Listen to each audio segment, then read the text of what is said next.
Good morning. This is Ted Chandler, and it is my privilege to serve as co-chair for the RVA757 Connects Foundation. On behalf of my partner and co-chair, Tom Franz, welcome. We know all of you have so many demands on your time, and we appreciate each and every one of you prioritizing this meeting today. We've got a great meeting full of content. Really want to demonstrate how we have moved Internet Hub, one of our priorities, from simply an aspiration to now on the cusp of reality. Sort of borrowing a page from how we operated as an organization for the I-64 gap funding, where we rolled up our sleeves, got involved with the parties, and made it happen. We're following that exact playbook as it relates to the Global Internet Hub. I do want to start the meeting on a somber note. Our Megaregion lost a giant last week, Harvey Lindsay. Take a moment and look at this quote from Donna Ellis, who is a core member of our RVA757 team and who has worked for Harvey for over 30 years. Don't we all aspire to have someone say that about us someday? Harvey, through his company, the Harvey Lindsay Commercial Real Estate Company, changed the face of Norfolk, Newport News, a true community patriot, and he certainly will be missed. With that, I will turn this over to our CEO, John Martin, to take us through our programming. Great. Thanks, Ted and Tom, and the executive committee for all the hard work you do. So today we're going to just give you some quick updates, administrative updates, and then have the committee updates, and we'll go off share screen and have committee chairs talk about what's going on. And then some updates on our priorities. And I think everybody knows focused on a set of half a dozen major initiatives. And then feature topic, our general discussion is going to be around the Global Internet Hub strategic plan. And everybody has a copy of that document that we sent in advance, and an executive summary, and then the full report, which we're going to spend the next 30 days finalizing, but really starts with the board.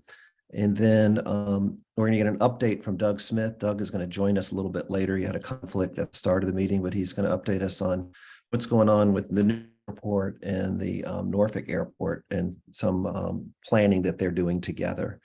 And then close with Tom Franz. So I'm not sure if we need all 2 hours, which is probably a good thing, but we'll get into it and cover these topics efficiently. So quick updates. We got a brand new web, and thank you, Greg Gilligan, for leading that effort. It's wonderful. We have compliments on it, which is great. People think it's very direct. You can see our focus right on the top of the homepage, but at the bottom of the homepage is this little Word document, and that's a link. And I say this at everything. We try to make the board a strategic board, and we put everything on this board portal. Our foundational documents, our board meeting minutes, our EC meets every month. We have detailed minutes on that, our financial budget. And so we're trying not to encumber the full 75 members and all the members with a lot of the day-to-day details of running a nonprofit, but everything's there, full transparency, and it's open to the public. But we just want you to know there's a meeting folder even for this meeting. And you can see in there the minutes from the last EC approved. You can see our budget, et cetera. So if you ever are wondering about what's going on behind the scenes, you can look at it right here on the screen in documents in the portal. And we welcome any suggestions on how to be even more transparent. One thing that's important about our nonprofit is we follow this mantra of not getting over our skis. And so we're really careful with the money, because it's your money. You guys are the investors. And so there's probably a 10-page recap that we did at the end of March to say, where are we in 2023 and what does the year look like? This is just a snapshot.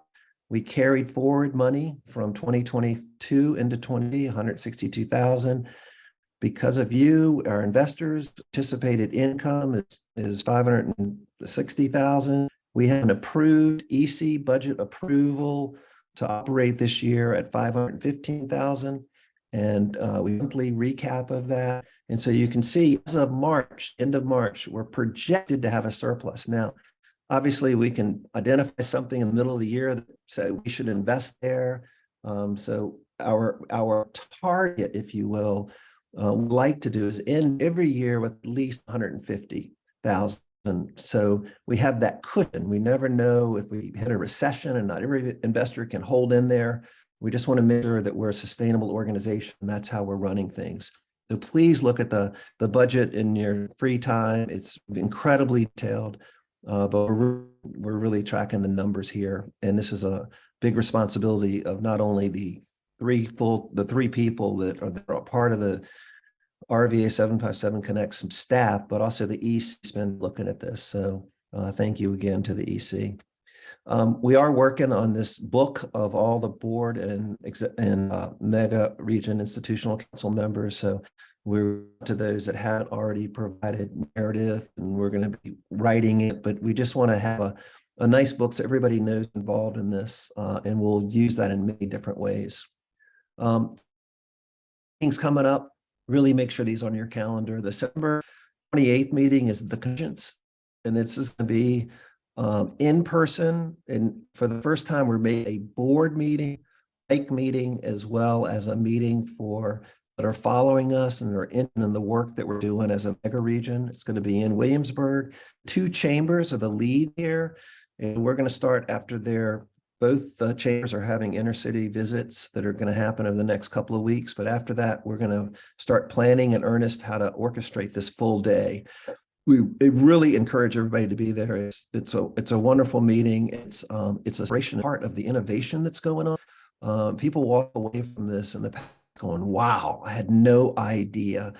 And it's especially that way for those in the 757 to learn about what's happening. So please at that meeting. This is really the meeting to, if you have to miss another meeting, we completely understand. This organization is incredibly busy, but this is the one to make. And then we're going to have our final meeting on November 15th, and that's another Zoom meeting. And I think we'll talk in the future about our meeting cadence. We're trying to figure this out. Not everybody can come to these meetings. We try to communicate between the meetings, and we have those innovation spotlights, but we can be flexible in 2024 and maybe cut back the meetings or change the format. We're just trying to find the right pace. We got so many things working so well as an organization, and we're making a difference in places. This is one area that we still want to perfect. How do we get the most engagement and give you the most information you need to be engaged, to be part of this, and really for us to influence the future of our region. So that's kind of an update on the meetings. Any questions at this point in time for those quick flash points? Radio. John, do you know what time the meeting in September is going to be? We haven't finalized that, but I would suspect, because people are going to be traveling from both markets to Williamsburg, it's probably going to be, kicking off at 9:30ish. So 9 or, but probably leaning towards 10. It's going to, and again, we haven't finalized this. We're going to start meeting a couple of weeks with the chamber, but what we hope to do is end with a reception dinner. And so it's really a full day, but it's going to be action packed. The schedule details to you as soon as possible as we perfect the content and the speaker. Did you say November 14th? It's September. Okay, I know you were talking about the September Yes, so it's no Converge meeting, but I thought you gave us another date after that. Yes, Greg, it's November the 15th from 10 to noon, 100% Zoom. It's our final meeting of the year. And just for people that are new to us, the final meeting is when we share the results of our annual member investor survey. And we also share EC's recommendations for our legislative agenda and our priorities. And so we are very careful that we're focused on what the board wants us focused on with input from the Megaregion Institutional Council. and those legislative agenda items. We don't make up things in the middle of the year. We stick to the script. So that's a good meeting. And if you can't make that meeting, look at the advanced materials and let us know if you have any heartburn with any of the things that we're working on. And that's November 15th at o'clock, probably. 10 a.m. Yes, sir. Right. Any other questions? Okay. All right, so we're going to go to committee updates, and I'm going to stop sharing here so we can have folks really fill up the screen in their presentations or reports, and we'll start with government relations. Ross Grog and Chris Lloyd are incredible assets for us, and it's pro bono. And I don't feel like it, because when I call them fairly regularly, they call me back and they help us, are working for us. So, thank you, Chris, and I'll just turn it over for a quick update from you. Thanks, John. Appreciate it. Morning, everyone. I would say, for a young organization, quite a few successes. Just we're all in the government space, but both last year and then again this year. So I just want to quickly sort of run through the legislative agenda and sort of talk about where things are today. We've got really one big win so far, and that's Jefferson Lab. There was only one real substantive budget amendment set down by the governor and adopted by the General Assembly, and that was for Jefferson Lab. And so we've got to give the folks here, everyone who wrote their members or wrote the governor to get it in his budget originally. That's a huge help for that RFP, which the lab is preparing their response as we speak. Most of the other items are tied to the budget. So additional funding for the boat and rail trail extension, enhanced passenger rail service, site readiness, the Richmond Marine Terminal investments. All of those things are items that did fairly well in both House and Senate budgets. So we are optimistic that a final budget will see increased investments, in particular site readiness. There's a huge increase in site readiness in both budgets.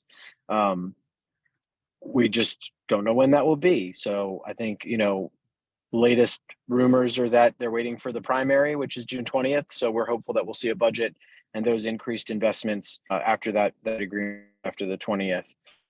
Sort of the last on the list really tied to legislation. So the performance grant legislation, and then any attempts to remove our dedicated resilience funding, which was, the RGGI funding that goes to, resiliency projects. All, attempts to repeal that legislation failed. And then, additional investment for the pharmaceutical corridor in Petersburg and Richmond. So it has been a success year thus far. We are hoping for a little bit more since the budget comes out. Right about the time that budget comes out, we're going to turn our focus to 24. And so Chris and I have come up with our sort of agenda timeline for next year, which includes sort of feedback and any relevant issues from all of you. And that will happen sort of through the end of September into, mid-October. And then we will put together to the executive committee in late October, early November, and then plan to have a final legislative agenda for you all to review at the November 15th board meeting. So with that, I'm happy to take any questions if that's appropriate, John. Or yeah, could you just give us a kind of a quick 60 seconds on what we're going to see with the next General Assembly in terms of members? Yeah, so that's a really good point. I think for those of you who aren't living it day to day, like we are, this election in November, all 140 seats in the General Assembly are up for re-election, and a combination of the failed bipartisan redistricting and just a generational number of retirements. You're going to see the consequential election in a generation. The House currently has 2 open seats. This has 31 open seats. lose at least one more member because Louise Lucas and Lionel Sproul are running in a primary against each other. And I'm sure there will be some surprises. So to date, we're losing over 530 years of experience in the bucket. So there will be a lot of new faces, lots of new folks for us to be working with. Any idea what in terms of Republican, Democrat? Yeah, that's a good question, Greg. I would say, I think the Democrats still have a very good shot at maintaining their control in the Senate. The Republicans will run the table. They've got to win all the likely Republican, all the lean Republican, and they've got to win all the tossed and maybe even one or two lean Democrat to take control of the Senate. So I think it is an uphill battle for them. There is a path for them, but they will need a very favorable environment. So, they're going to need Biden to do something, dumb in October. And they're going to need to make sure that they can keep raising as much money as the Democrats can. On the House side, the Republicans have a better to maintaining their majority, but similarly, it's the analogy I've been giving is that the Republicans need a straight and the Democrats need two pair to take over in the House. I think there's not going to be some big sweep. Even if Democrats are in control, it'll be by a seat or two. If the Republicans take control and take over the Senate, it'll be by a seat or two. In fact, I think the most likely way the Republicans take control is it goes to 2020 and the lieutenant governor, who's obviously a Republican, breaks ties, and that effectively would give the Republicans control of the chamber.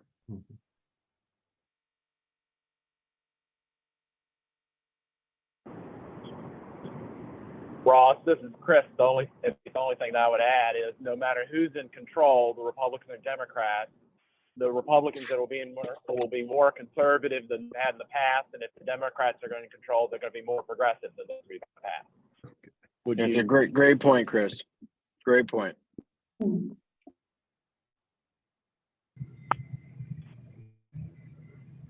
One of the interesting things I've heard from these guys is like, if we ever term limits, it's like having all these rookies in trying to make the sausage. This is all the veterans. So it would be kind of an interesting way to look at this over the next 2 years. My colleague Joel Andrews likes to say, no matter how you feel about term limits, I think we can all agree we don't want everyone to be term limited at the exact same moment. Right.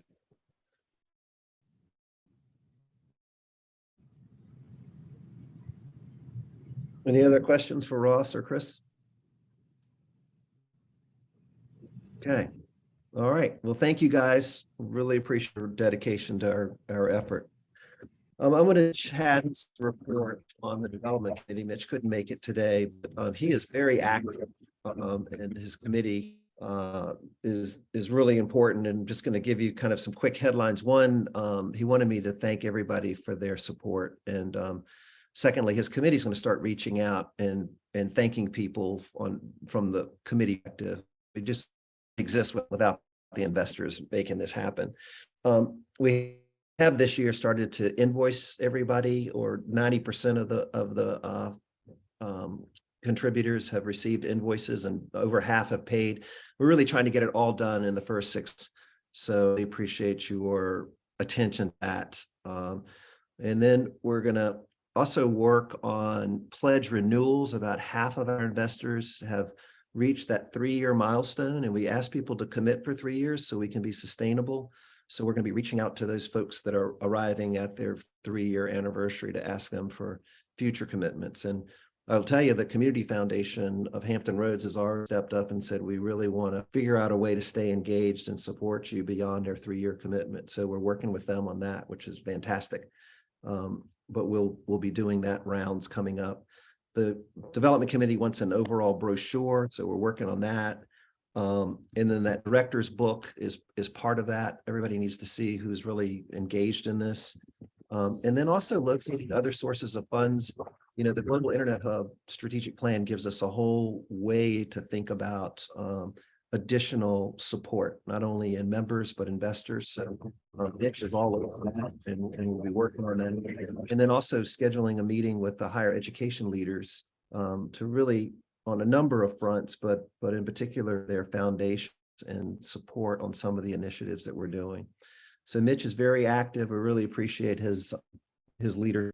And I know all of us feel that way. We'll have him. On nominations in governance, really good Richmond side of bringing big companies on board, Genworth and will claim Anheuser-Busch and Marty at this time. He's a recent new addition here, and Tane at Evergreen and so forth, and a couple of more invitations out in Richmond. And so we hope to report a couple of more new members, but that'll pretty much fill us out to our board seats, and really do so with more of a balance, Hampton Roads and Richmond. So we feel really good about that. I'm going to turn to Brian Stevens about the Megaregion Institutional Council. And Brian, can you give us a quick up? Yeah, sir, can, John. Thank you very much. Brian Anderson sends his regrets. He's having some major dental work done this morning, and has asked me to give a quick update on what's going on with the mic. And I'll just read his note that he sent. They're continuing their reorganized accomplishment of RVA757 or RVA to add members who should be included, and politely add those who have shown no interest, either age or to resign from the mic. To schedule a meeting sometime in May around our inner-city visits to refocus the group on the following: review RVA 75 priorities, define how the mic and individual members can support each if appropriate, identify areas mic members can collaborate directly with RVA 757, and then again begin the September 28th convergence. So that's Brian Anderson's report. From Hampton Roads mic perspective, as I briefed the executive committee, I believe last month, have organized and are ready to support RVA 757 Connect. I'd like to give our update context, a reorganization of our economic development activities here in Hampton Roads, and I see on the Zoom with us. She, along with some of her leadership, really put a lot of thought into how we organize in Hampton Roads to better address the economic development requirements, workforce development type of things. And she made an announcement, I think it was last week, if I recall, that organization is in effect. Basically, she's realized the Reinvent Hampton Roads, which is an organization that she took over from Jim Spoor, and the Hampton Roads Business Roundtable. I know on this call have been part of that roundtable for years and have made significant contributions to our economy here in Hampton Roads. And she's formed an organization called the Roundtable. And in addition to that, we are in the process of forming what we're calling a Regional Organizations President's Council. This is a group of CEOs and exec directors of regional organizations that are really the action, will, of the Hampton Roads Executive Roundtable. Not surprising, most of the organizations that are part of the MIC are also part of the President's Council. And so haven't discussed this with the council or MIC members yet, but my thought is we dual purpose this organization. We let the MIC members and the Regional President's Council be focused on RVA57 Connect's objectives, as well as there's just such overlap. It just makes a lot of sense for me to do that. So follow on that. John, Ted, and Tom, it might be worth 2 minutes of my time to allow Nancy maybe to give us a quick update on what has just happened here in Campton Roads relative to that, because I think it has a big impact on what we're trying with the RVA 757 Connect. So Nancy, can I put you on the spot? Well, sure. Yeah, sure. Thank you, Brian. And thank you for really summarizing what we've been doing. This is actually a work in progress over a number of months. Many people on this have been involved in. I give super Wynn, who has been the chair, founder of Reinvent Hampton Roads. Jim Spoor, of course, who's the prior CEO, and it's great, Jim. Yeah. I say. And I also want to give a shout out to Harry. Harry has been the chair of the Hampton Roads Business Roundtable. And so what's been really exciting, have the support of these leaders in starting these organizations agree that it's time to really move ahead and combine them. And part of it had to do with really putting a stronger focus in our region in terms of engaging the business leader, university, and young growing companies. We really, all of these players are critical to what's happening in the region. So it's a really strong to have that. It's also important to know that we're going to continue our role as a support organization for Go Virginia Region 5. And so we'll continue to work obviously with Region 4, Wilson and team, which of course we've gotten to know each other really well on a number of these projects. So the alignment with Go Virginia is another really critical, important thing. I have to say, I didn't even appreciate as strongly as I do now that I'm in this role, how critical those Go Virginia dollars are to a lot of what we do. So that's going to align. And then as Brian pointed out, we have a number of amazing organizations in our region who already informally collaborate. And I think that's what's been really exciting. So the concept of the President's Council was really just to put a little more formality structure and to really not be what I call an information swapping meeting. It's really to focus on major opportunities and really major projects that we need to lean in for on the region. And there is a lot of overlap for RVA 757. So it makes a lot of sense to really use that group to really advance some of the major issues that we have that relate to growing our industry clusters that are really critical. Seeing any issues that have to do with really building a workforce and mitigating out migration, thinking about how do we promote some of the quality of life things. So a lot there, and I think it makes complete sense. And Brian, thank you for the airtime to be able to talk about it. And I'll be happy to answer any questions as well.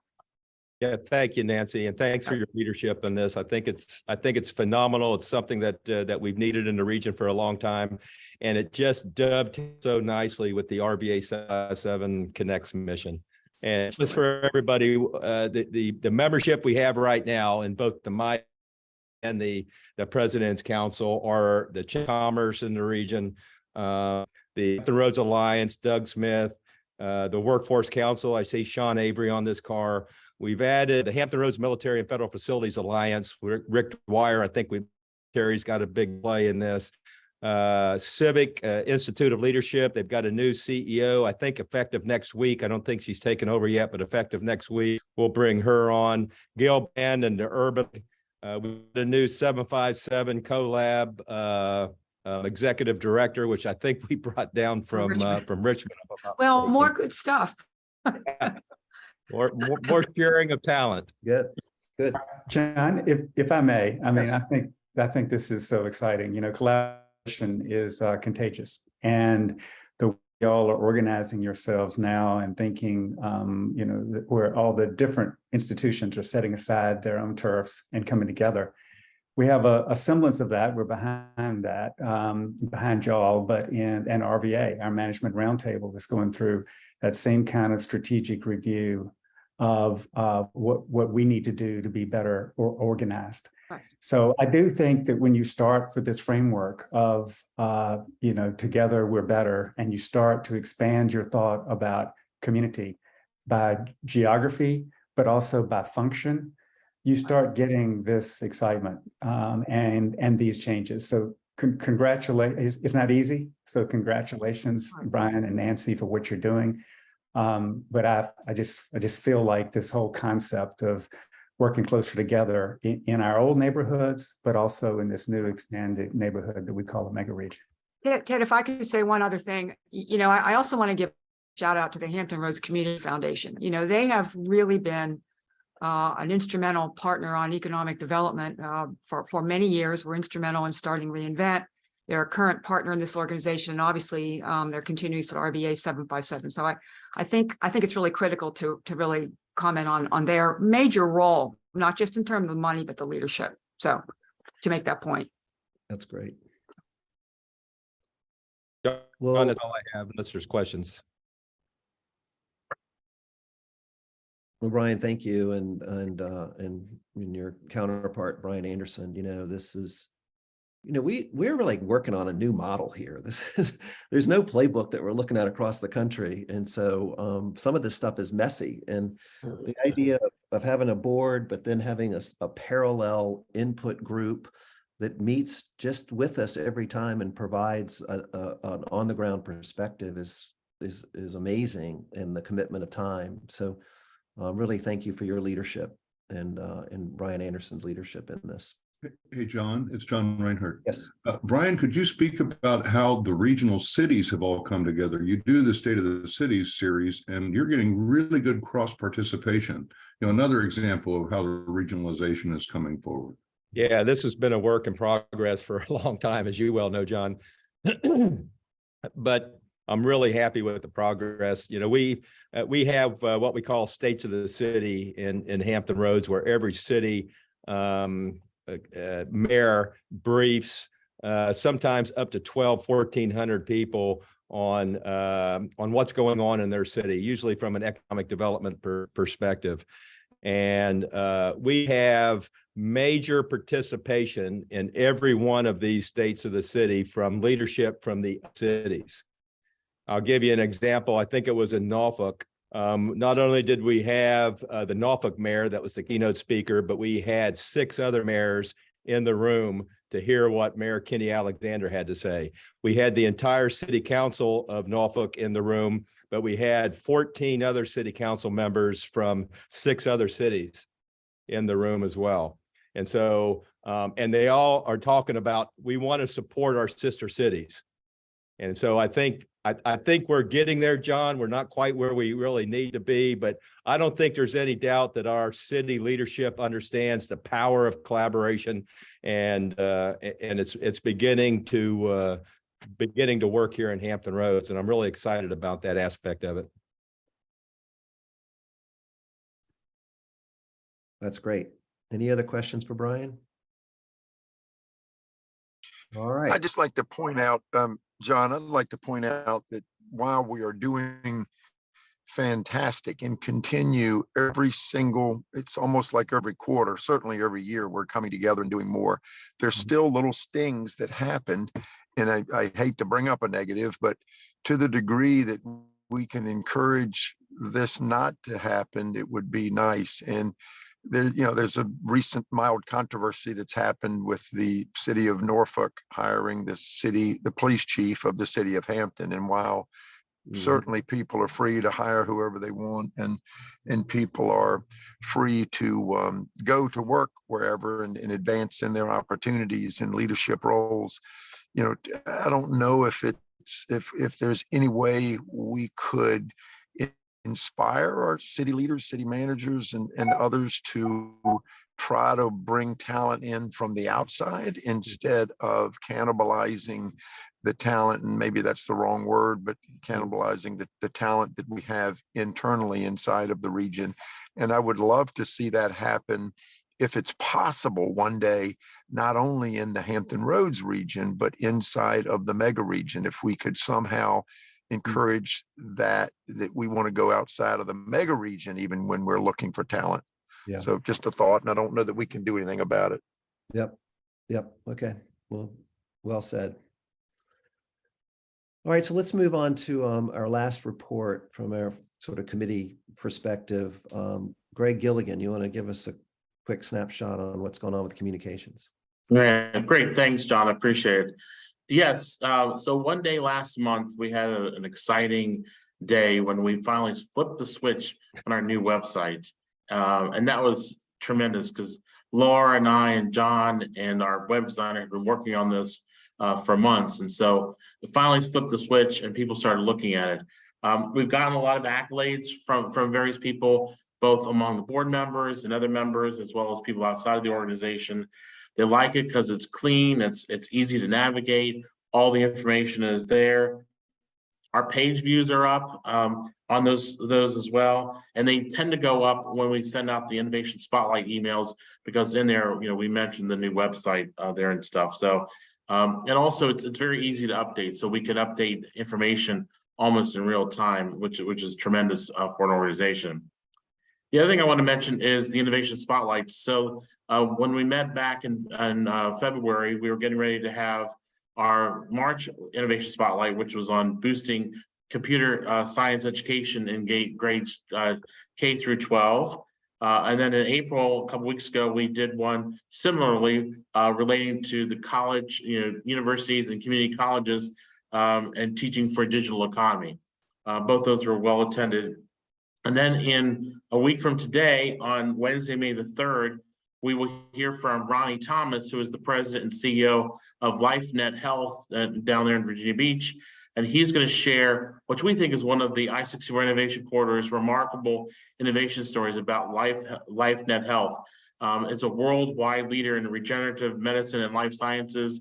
It specializes in organ and tissue and cell procurement for transplantation, and they also utilize, the tissues and cells for biomedical applications and surgery disciplines and research and drug discovery. So it's really going to be a fascinating take on not only what that company has done, but also Ronnie, and when I spoke to him a couple of days ago, wants to talk about how he has been able to use innovation to propel his business and what lessons one can learn. So it'll be a great topic. Please try to attend this if you can. And also I urge you all to, when you get the emails from me, forward them on to like 5 or 6 people and encourage your friends, your colleagues, your coworkers to attend as well. I think there will be a lot of great information about this. That's it, John. Anything else? Any questions? Well, Greg, you've done a great job. You've been here like just a little more than a year. Yes. So, you were the right hire. I'll tell you that. So thank you for all of your work. Greg is helpful on many fronts for our little mighty team. All right, so I'm going to go back to sharing screen again and get to some updates on some of our major initiatives. So everybody can see my screen again, right? Okay. So great reports, everybody. A lot of action going on. Sort of a quick around the loop here on some of our major initiatives. These are our 8 approved initiatives. I'm going to give you quick updates on the top ones. The I-64 gap RFP is on the streets from VDOT. They're going to award to a contractor in September for the first 11 miles for construction. So it's unfortunately going to take a couple of years, but 4 years or so to build out the 29 miles, but VDOT is on it and is moving ahead. On the bike trails, the Capitol Trail extension, we're calling it, but in Hampton Roads, they call it the Boat Trail, Birthplace of America Trail. And we also have another really popular trail that's been designed that's going to get built from Ashland to Petersburg called the Fall Line Trail. So our group is pushing both of these, and we have an approved plan that the board approved last year. And so it calls for building out the story on a website that doesn't exist today, and we're working on that.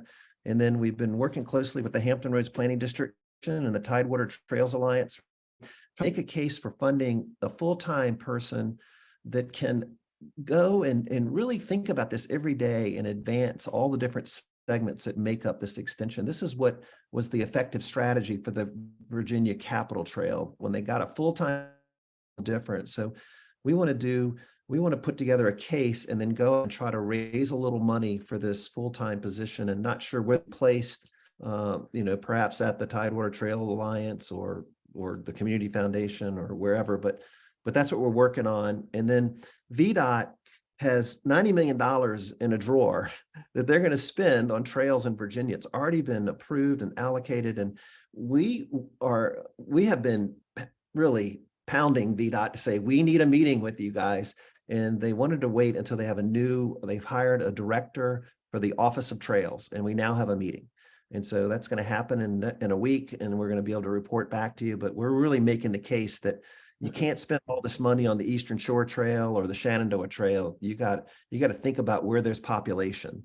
And so these two trails that we like are really going to be used the most. So we'll fill you in on that, but we're going to go in and really try to use the clout of our organization to say, don't forget about us. And so Ross and Chris are on this already. And we're really fortunate that our Tom Crossgrove is a member of RVA757 Connects, and he's on the Tidewater Trails Alliance. And I don't know, Tom, have you joined us? Tom was going to try to come in for a few minutes in this meeting. Yes, John, thank you. Yeah. And I'm sorry to not be on the Zoom more formally. I'm driving up 95, so I'll try to avoid yelling anything too profane at my fellow drivers while I'm on the call. But first of all, just want to thank RVA757 Connect and some of the other business organizations like the Greater Peninsula Now that have really prioritized this project as a key priority for the region. We think, as John articulated, it really is a great way to unify the two ends of Richmond and Hampton roads in a way that gets people engaged, gets people to the communities that love trails. And personally, I was on the Trail Foundation board back when that was first being built and conceptualized a decade or more ago. And they came to me a little over a year ago and asked me to serve on the Tidewater Trails Alliance. And my personal passion for these kinds of projects was very quick to accept. And what I learned very quickly as I got involved was that the Tidewater Trails Alliance really needs some help to be able to advance this project. I mean, they are an organization that is formed for this purpose, like the Capital Trail Foundation was 20 years ago, but they just, are very committed to the project, are very committed to outdoor recreation in general. The members of the board, with one or two exceptions, are not people who really have experience doing these kinds of projects, doing fundraising, doing advocacy, doing public government affairs. They're very good in biking and all kinds of things, but not in the it takes action to move it forward. And so I've had conversations with John and others about the need to really boost the caliber of that organization by getting the business community more involved. We've recently got two members of the board, Glenn Oder from the Fort Monroe Authority, Tom Crane from Newport, who bring a good strategic perspective to the board, and we're looking forward to their service. But as John said, we do need somebody on staff that can really spend their time advocating for this, working with the TDC, working with VDOT, working with the State Trails Office, working with communities along to get this built and advanced, and really looking at it strategically. And we also support, the business community as far as people who might be willing to serve on the board to help us advance the mission, to help us with our fundraising efforts to be able to fund this operation going forward. And so, I'll talk more to John, but if there are people who are a part of this organization, or if you have people within your businesses that you think would be interested, please let me know. Please let John know, because I think we are going to be in a position to do some good things. It's going to take getting people with more of a business mindset, more of an advocacy mindset, really involved to move this forward. I'll leave it there. I'll stay brief. John, if there's anything else you want me to address, I'm certainly happy to, but just appreciate with this organization and others try to help form strategy into advance going forward. That's great. Any questions for Tom?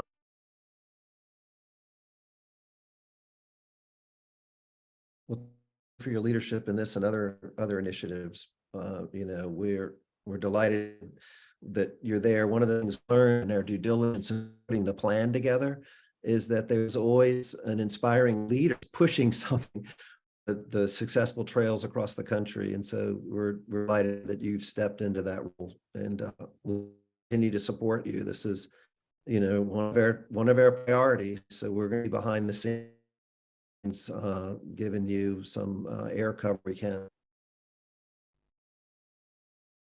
Much Okay. appreciated.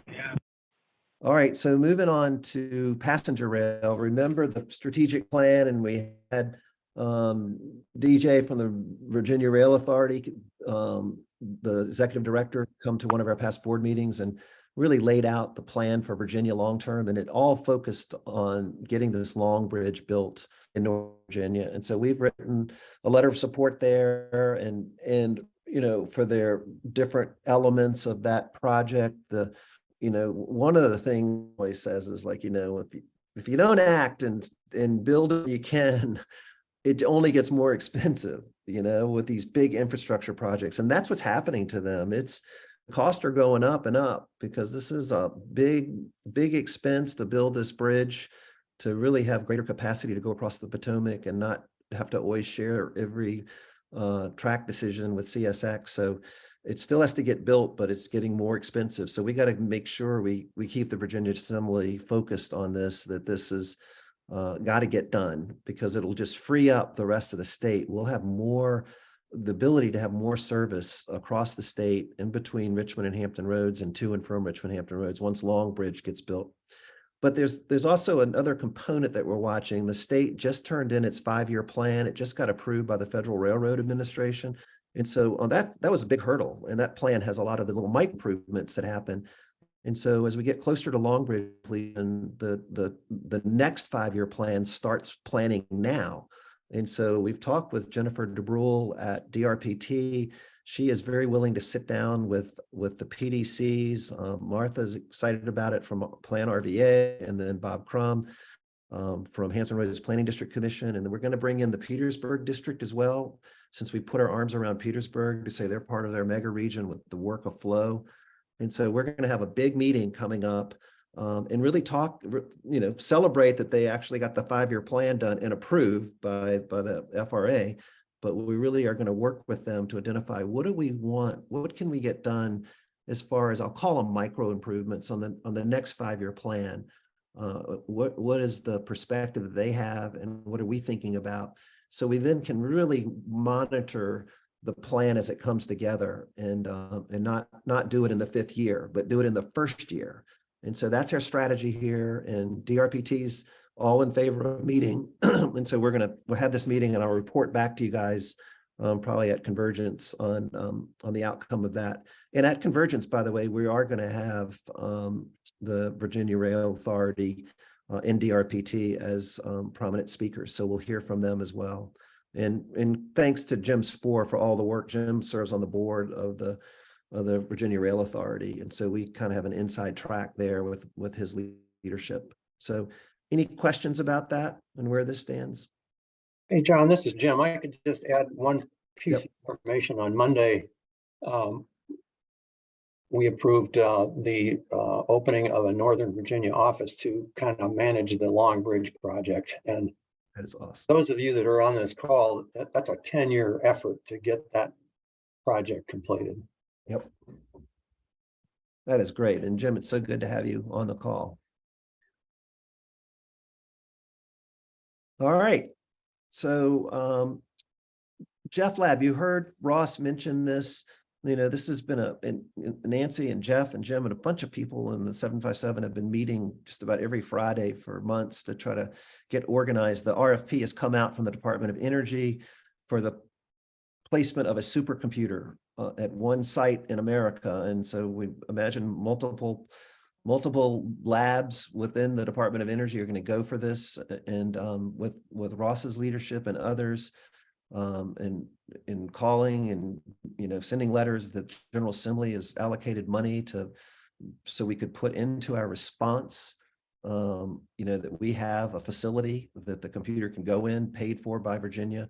And so most recently, this great effort of putting letters together has taken place that can be part of the submission to the Department of Energy for this big facility. And so we were pleased when they asked us to write a letter, and we did. And it's when we write these letters, we attach everybody's name at the end. This is their board and our Megaregion council members. And so these letters, I mean, we spent a lot of time writing these. It's not just, hey, we support this, but we really thought through and whiteboarded all the things that we think this provides. And we have so much data now. We could Thank you package- for your email. Yeah. I don't recall seeing a previous invitation, but just registered.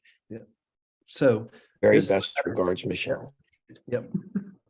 So anyway, this I'd be happy to share this letter. We can put it in the meeting folder so you can find it there. But working with with the folks that are really driving this has been exciting, and I'm sure this RFP is going to be compelling. So Ross or Nancy or Jim, do you guys want to add anything to this? Yeah, if I could say one thing, first of all, this has been a really exciting effort. We have this informal group called Friends of JLab, which is a loose network of businesses, organizations, community leaders, and others, literally who supported in the Ion Collider years ago, regathered again for this one, and as Russ already pointed out, are really instrumental in getting the 33 million and also getting the letter. I will say, and Ross certainly jump in, we're in of collecting not 1 million letters, because JLab's very sensitive to not having, pages and pages, but really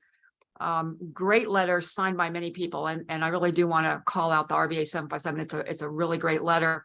It makes a lot of points about what JLab means for the mega region, not just the federal dollars coming in the door, but the impact. So thank you for that. And again, the RFP goes in the 5th. We've all got our fingers crossed that successfully selected as hub in the hub and spoke model. Hey, this is Bill down here, Ross. Have y'all talked to Jason? VDAP was in a meeting and mentioned this to him and forwarded him some information. Hopefully reached out to y'all. Yeah, I assume so too. We were getting obviously a letter from the governor. Ross is coordinating that, and then we got a really great letter from the state chamber. Yeah, Barry was at that meeting as well, but we said they would probably do something if you want to. Okay, I'll do that. Thank you. The only thing I would add, Nancy mentioned, collecting a couple of letters, and we are going to be thoughtful in how there is sort of a Friends of Jefferson Lab letter that is a little bit of open-end signature. So if there's anyone here that has not already is interested in signing on as a supporter of that letter, please let me know. To that is Friday. And so I'm just collecting, names, titles, organization, a digital copy of the signature to put on that ladder. We're up to over 60 people that sign on there. So we can get would be great. Yeah. And this is a great example of us using our influence, for this targeted one. But one of our overarching priorities is support members' initiatives that we all agree are important. So we have done very similar work to support Bob Blue and the offshore farm, Virginia Gas and their expansion of their pipeline. They're building up the capacity, really in the same trenches, but just doubling the width of the pipes.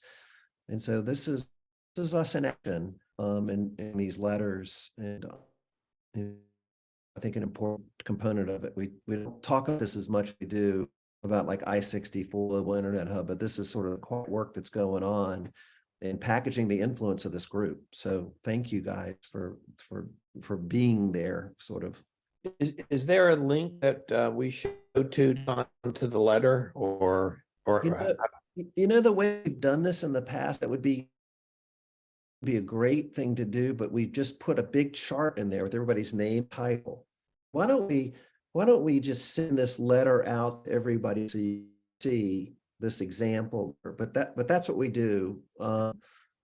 Michelle, it would be interesting to have all those signatures. I end up being a 20-page manifesto, but we really encouraged in the letter said, please read the folks that are behind this organization at the end of this letter, and that's. And John, one other comment back to what Ross was saying, maybe we could recirculate the Friends letter. Yeah. Because it's okay to have overlap names. Yes. So we could accept electronic signatures for the Friends of JLab, and that's the one that Ross is really, organizing. So we probably just go ahead and send that out if it would like to sign that letter as well. And Michelle, there's another point, and I'll Brian Stevens for him and Brian Anderson to talk the mic. But just so everybody design this system, when we designed this organization, we said, okay, here are the trustees and they're the investors, and we're going to get them to approve our legislative agenda and these sort of topics in advance. And then they sign the letter. On the Megaregion Institutional Council, we said, okay, well, they're going to be non-voting members. So if they're ever organization, and I'll point P's as an example, they might not be for every single thing that we're doing. So as advisors, then have a little bit of cover that they can still be part of the organization, but they're not going to have one of their elected official members come to them and go, how could you support this? You know, because we're not quite supporting it. And so that was the logic when we started 3 years ago as a formal 501c3. We can always revisit that. So we don't, on the Megaregion Institutional Council, we're very careful not to say we have their full support on everything. Okay. Yes. So, and I know you would support just about everything we're doing, but we got to just be careful. Yeah. And so I really try to work with, in particular, PDCs to make sure they're comfortable on everything.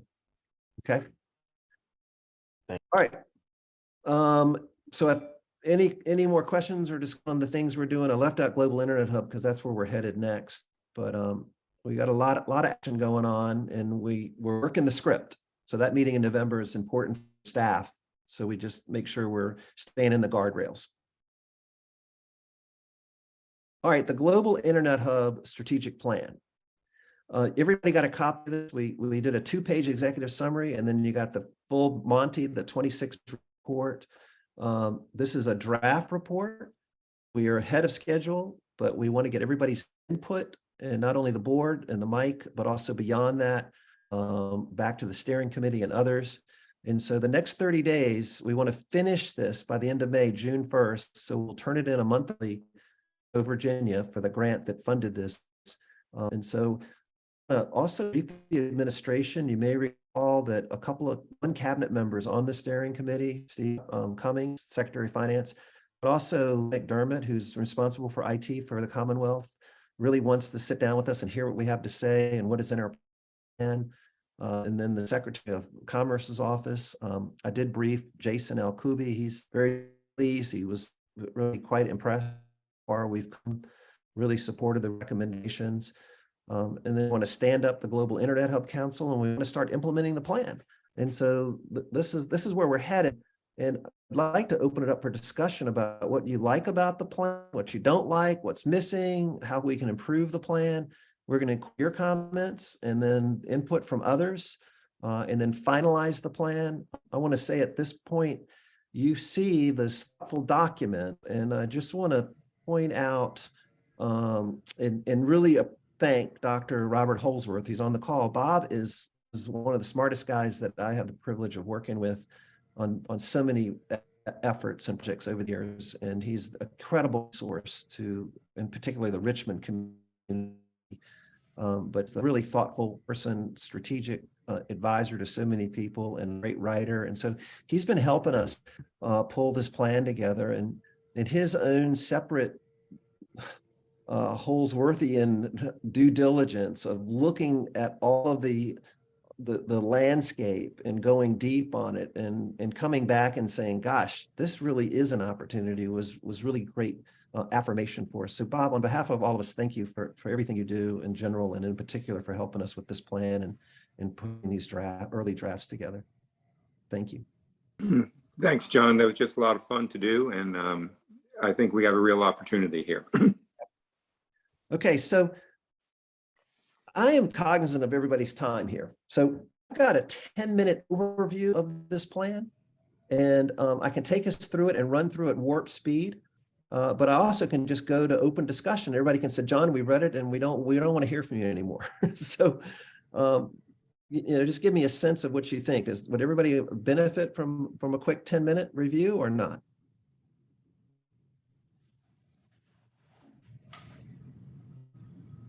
John Reinhardt, I think it helped everybody have the exact same basis to talk from rather than their own interpretations of the document.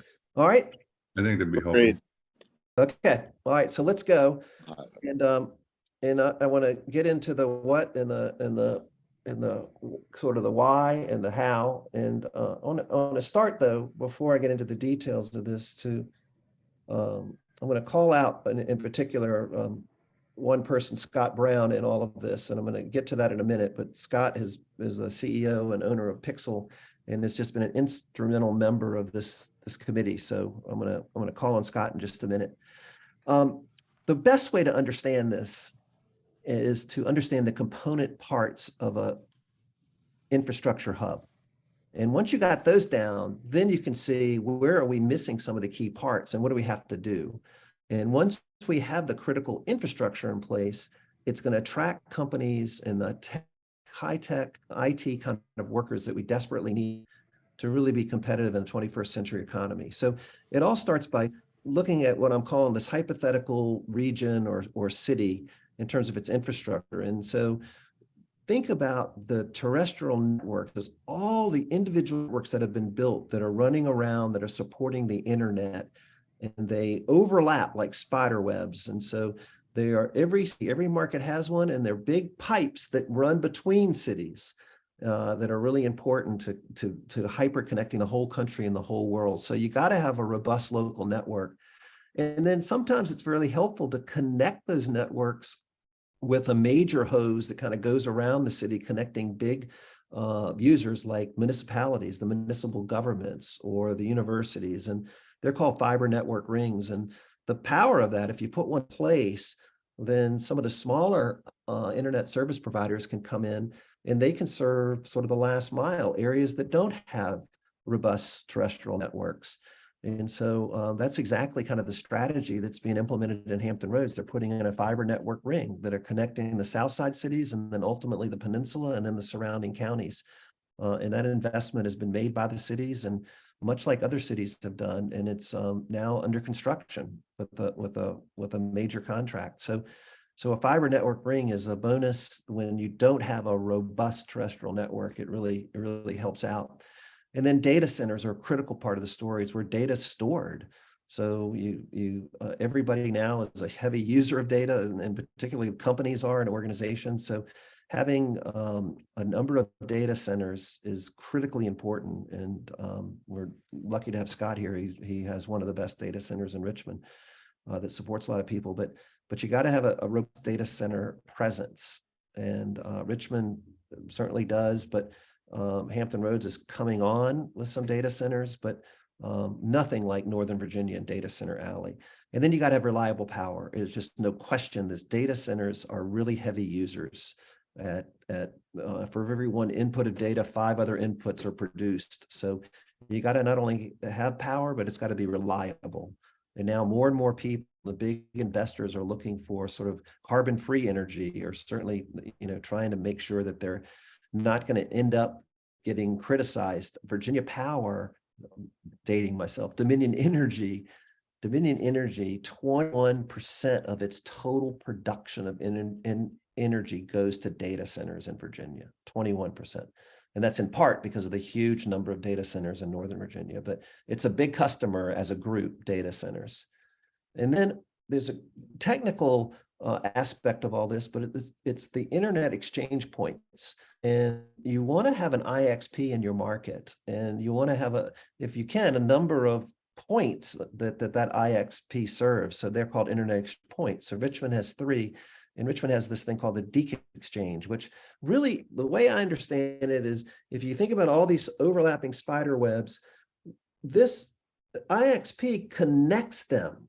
And so it allows that interchange of data to go between all the different networks. It just facilitates that in a way that actually makes it faster to be part of an extended network. So one IXP like DKIX actually serves the whole planet, and it connects a lot of the major big cities. And so for us to be on the DKIX in Richmond is an incredible advantage. And one of the things that we think about is, like, would an IXP serve Hampton Roads? Hampton Roads doesn't have one to date. And so that's one of the things that we talk about a lot.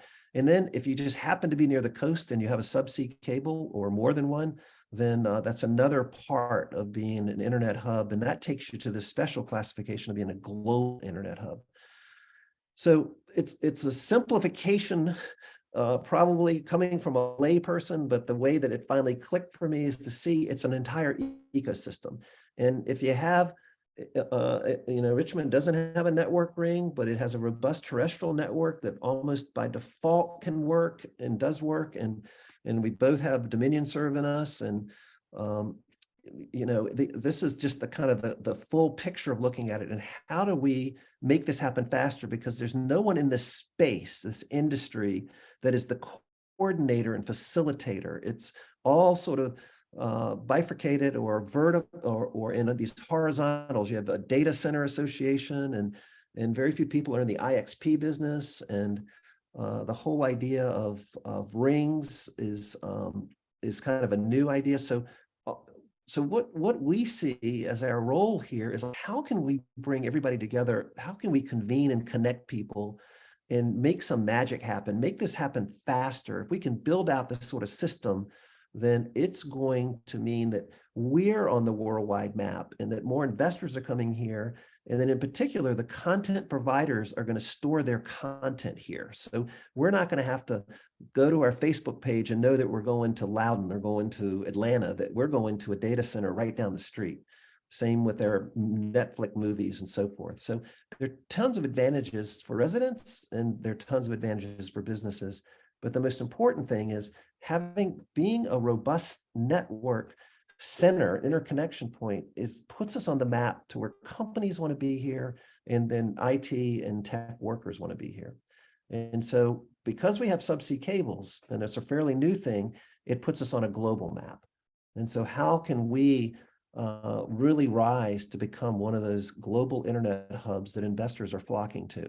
And there's a list that Telegeography, a company that was one of our contractors that helped us put the plan together, publishes every year. And Marseille just got on there in the last 5 years because they put a plan together very much like ours 10 years ago. And so they were the inspiration for us in doing this entire plan, that there is intentionality. And another consultant we had interviewed a whole bunch of leaders across the world in different global internet hubs and said, what did you do to get here? And that intentionality word is what we found to be the mojo, that they actually worked across the verticals to come together to do things, like in Hong Kong, to work together to build, to find a piece of property that could be the landing point for subsea cables. So competitors worked together to do that so they could make Hong Kong a global internet hub. So I'm going to go faster in this next section there. Why there are so many benefits for being a digital hub, not only a domestic US hub, but a global internet hub. And you can just read through this list. And we'll send this deck out. You've seen this list many times, but what I personally believe is the last one. If we don't do this and get all these people working together and moving faster, we're going to be behind, because the future is about a digital infrastructure that supports our business value generating ability. And the World Economic Forum said the future, 70% of the value we create in the economy is going to be on a digital platform. And we just have to go. I mean, you see the power of what Chat GDP is bringing to everybody. Wow, that wouldn't happen without a digital platform. So we want to be a hub so we can be part of the future economy and future-proof our community. If we don't do this, we're going to be behind. And those cities that aren't becoming hubs, they're going to be behind, and it's going to be hard to catch up. And so this is our economic development model. And at data centers, having those as a presence attracts those initial wave of tech workers, and it attracts companies looking for that speed advantage. And then it just snowballs from there, and you get more companies come in, and then it drives economic development, and it just becomes that success cycle. So this chart is probably new to you guys, but this is the work that SIR was doing with Dr. Holsworth and Terry Clower, Dr. Clower, who does big studies for Jason Alkubi and Economic Development Partnership. But look right here at the total tech jobs that have grown over 10 years. You see all of them have these high wages, which is what we want. But looking at the growth of the tech jobs in the second column, and even looking at the productivity of worker growth, And you can see the mature cities with the digital infrastructure and what their average growth over the 10 years is 7.6%. And then look at our direct competitors. And this list came from the Greater Richmond Partnership. And you can see the growth of our direct competitors in terms of IT tech jobs at 7.3%. So a little bit behind those really mature digital infrastructure cities. But then look at the average for the US at the very top, 6.4%. And the sad story here is you look at Richmond and Virginia Beach, and you can see our growth is just sort of anemic. And so, yes, those people that are here in those categories, the IT tech categories, is significant salaries, but we lag behind. And consequently, because the tech jobs are so much more efficient and productive, we lag behind in the growth of worker productivity. So we have to change this story. And it's chicken and egg, it's like you got to build the infrastructure to have these kind of workers. And you want these kind of workers, but you got to build the infrastructure. So you got to do both simultaneously. But that's the essence of what we discovered and now quantified. And now we have looked across the world and realized that other people are bringing intentionality to it. So what are we doing? So when you look at this, you say, gosh, we do have some digital infrastructure, but the world has viewed us as separate markets, and we don't show up because they don't see subsea cables in Richmond, and Richmond has an IX, but no ring, and they have ring in Hampton Roads. So when we started working with telegeography and convinced them to become a consultant, not just the data miners and shares of the world, and that was their business model, they took us on and they said, we had no idea. When you look at both markets together, you guys really have a story. And that was our intuition. And then it got confirmed through this research that we do have these subsea cables that come ashore, and now the fiber network ring in Hampton Roads. And then we got this huge QTS of 1.4 million square foot center that's going to go to 3 million, and then Facebook center. And this is where those cables come from Virginia Beach. They come right to Henrico County into these centers. And then we got pretty good terrestrial networks in Richmond. And then we got the IX and the 3 locations of that IX with the DEEC exchange. So we put this poor planning group together. We got matching money from Go Virginia. The steering committee was formed. Thank you, Go Virginia, Wilson and Nancy. And then thank you to these other people that put money in.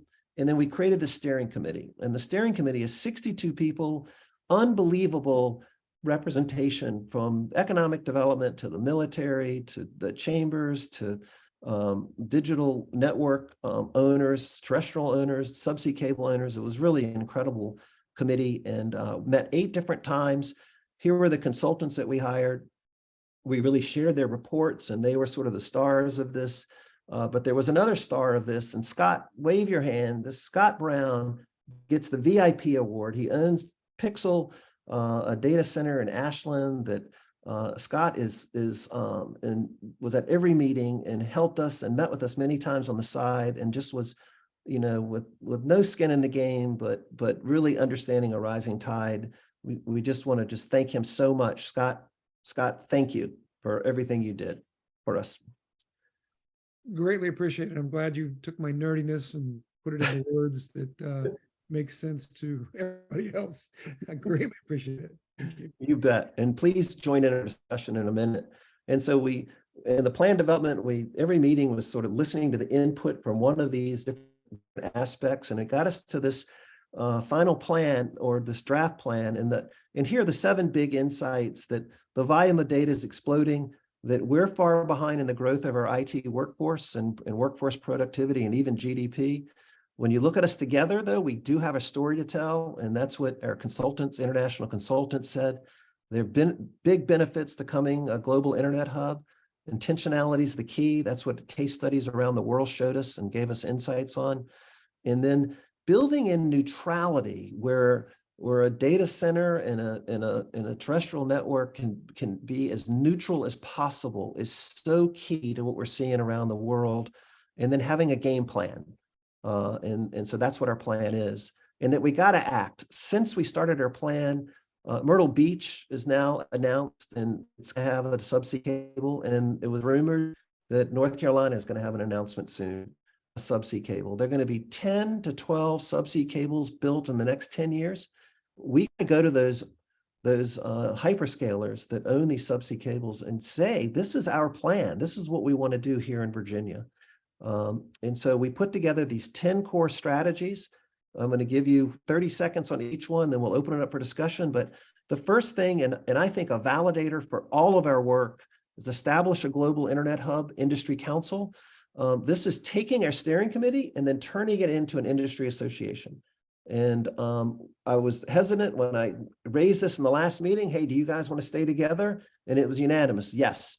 So we're going to turn into a membership group that's really going to be responsible for implementing this plan. But this group will be under RVA757 Connects, but as a separate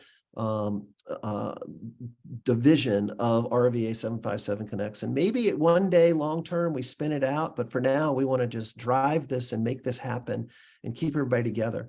And the first step is all of the cities and towns and counties, we need to get to them and explain what this is all about and why they need to be involved. And Stan Blackwell from Dominion always says it feels like Groundhog Day to him every day. He doesn't have the materials. He gets called into like the Gloucester County Board of Supervisors meeting, and they'll have to start at the beginning. He said, if we could do this and maybe even certify jurisdictions to be GIH ready. But this is a program we really want to get this Global Internet Hub Council to organize and put together and then go forth and make sure everybody gets to yes. So many deals don't happen because the counties and cities just don't understand it. And so we got to do that education. And then we need to educate the very small global community of investors. And I got on a phone call from the guys that run this international digital infrastructure real estate firm in Europe. They invest in data centers, and they called me and said, we heard about you and we want to understand what you're doing with this plan. We're thinking we just invested in Richmond, we want to invest in Hampton Roads. You know, what do you have to say about all this? And they also asked us about Dominion and the power story, and I'll get to that in a second.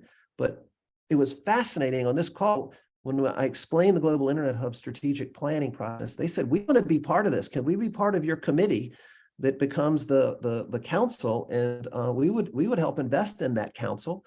And boy, everything you've explained, we had no idea. We weren't looking at this from the standpoint of the two markets. So the story rings true, and it rang true for these big investors. So you're going to hear more about them and others.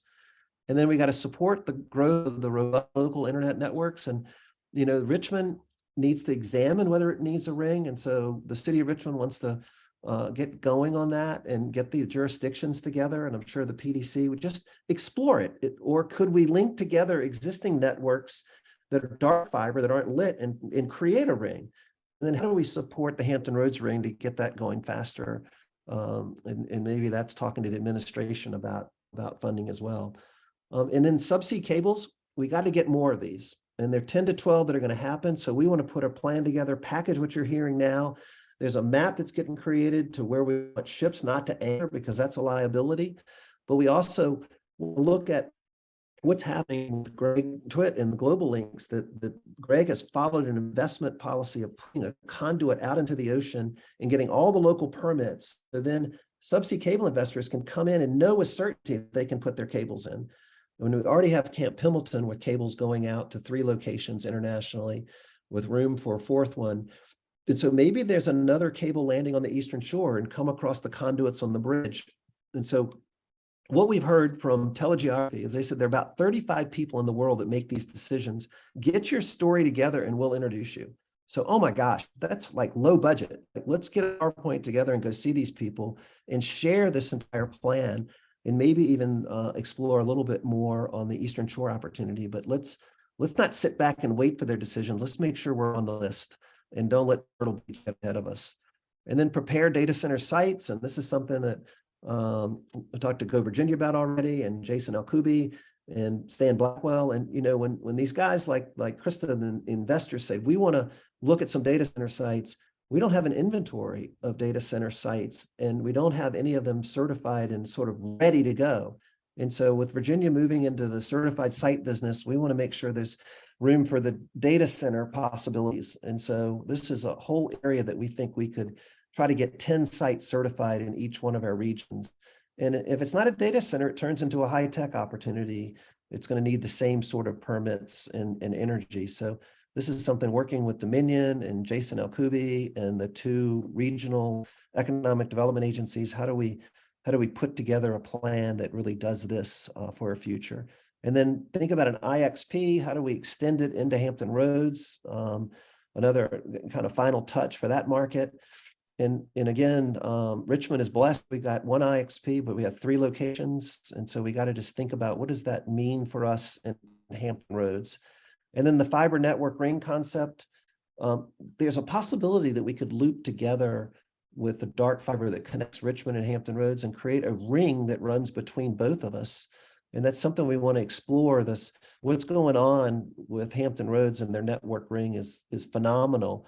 But maybe we do one that really connects both markets and all of our assets. I mean, from Jefferson Lab and maybe even going up to Rocket Lab, but then Richmond, all of our municipal governments. And again, it's something that's beyond committee. We got to work with the local players in Richmond, the local jurisdictions, and the same in Hampton Roads. This has to be a team effort, and it has to include the big carriers too. And so that's something that we built into the plan. I hope you saw it clearly that we got to work all together. This is a ring that connects Maryland, and it goes underneath the Potomac River right to the heart of Ashburn. It's a big loop. And so imagine this kind of loop between our mega regions all along 64. And there's a lot of existing dark fiber that we could light up and do this. And then number 9 is help Dominion Energy. And Bob Blue couldn't be on this call, but he clearly supported the language that we worked with his team on in the plan, the strategic 9. We're getting some pushback in Northern Virginia on data centers, and I call it mothers against data centers. But look at these just screenshots from Google about people saying too much. I don't like the data center being right there next to our kids' baseball field, and we're seeing a misstep and misinformation happened. Dominion has plenty of energy, 21% right now, and it's got plenty capacity to support all the data centers that are being talked about in the future in Northern Virginia and beyond in Virginia. An issue that happened is because of this pushback, some of the supervisors and board of supervisors, literally Prince William County, got sued about approving a data center site, a new one. And so it's caused in their governments a slowdown in the local permitting of the last mile of transmission line, which Dominion doesn't control. And so Dominion made a statement, we're not sure we're going to be able to provide all this energy to the local data center growth. And it wasn't that we don't have the energy, it was that you guys in the last mile of permitting that we don't control is the problem. Nobody heard that last part of the sentence. So national and international data center magazines started saying Dominion doesn't have enough energy. And that's not true. And so we've got to help correct this story. I corrected it with that one international investor and that one phone call. And the guy went, I had no idea. I thought it was out of power. And I said, no, local transmission issues. So we've got to step up and help. And that's part of our plan to talk to the global investors. It's just not that big of a community, but really set the record straight on energy and say there's a whole lot of land available just south of the data center alley that could really work here with reliable power and low cost power and much lower cost land. And then the last thing is advanced tech talent pipeline. And I think Nancy can add to this in a few minutes, but we really got to make sure that if we're going to have more tech workers here and more digital infrastructure, we got to organize our tech talent pipeline. So this is a longer term effort, but an important one. And so now there's a school in Southern Methodist University, SMU, actually has a sort of a master's in the system engineering. And so we got to look at this, and William and Mary is putting together a sort of a coalition of universities and colleges to really invest in cybersecurity. We got to get behind that big time. So these are our next steps. We're going to finalize the plan and stand it up and implement it. And next 30 days, it's making sure everybody understands it and puts their 2 cents in. So when we stand up this council, everybody understands what we're about and what we're doing. So I'm going to stop there and open it up and see what you guys have to say. And some of you that were extra close to this, please weigh in. And let's figure out if today's input plus anything you can email or call us directly, and we'll make this as strong as possible. But thanks. I see Glenn Ballard's on here. He was one of the funders of this. Thank you, Glenn. And Go Virginia, thank you again for doing this, and Bob for all your efforts. So I'll just stop talking and see what you guys think. This is I think, a game changer and one that we can really drive. There was a void in that this wasn't an official industry, and we're going to make it one. Wilson? Well, I'll defer to Nancy. How's that? My counterpart. Well, I was going to defer to you, but I'll take the pitch. So, well, first of all, this was an incredibly exciting project to fund with Go Virginia money, and obviously we haven't had the final reports to our council yet, and neither to Region 4. But I know it's going to be a couple reasons. One, you know, in my view, this has turned out, it's like one of those things. You used to say something's bigger than a bread box, or 1 + 1 = 5. It's that kind of a planning grant, because I think it's turned up a lot more information maybe than any of us ever thought when it was originally approved. For a couple of reasons. I think having the international consultants really give us a really incredible picture of how we could compete internationally was a really important set of information, having been involved in all those committees. So I think we should continue to talk about the fact that we got that kind of input on the project.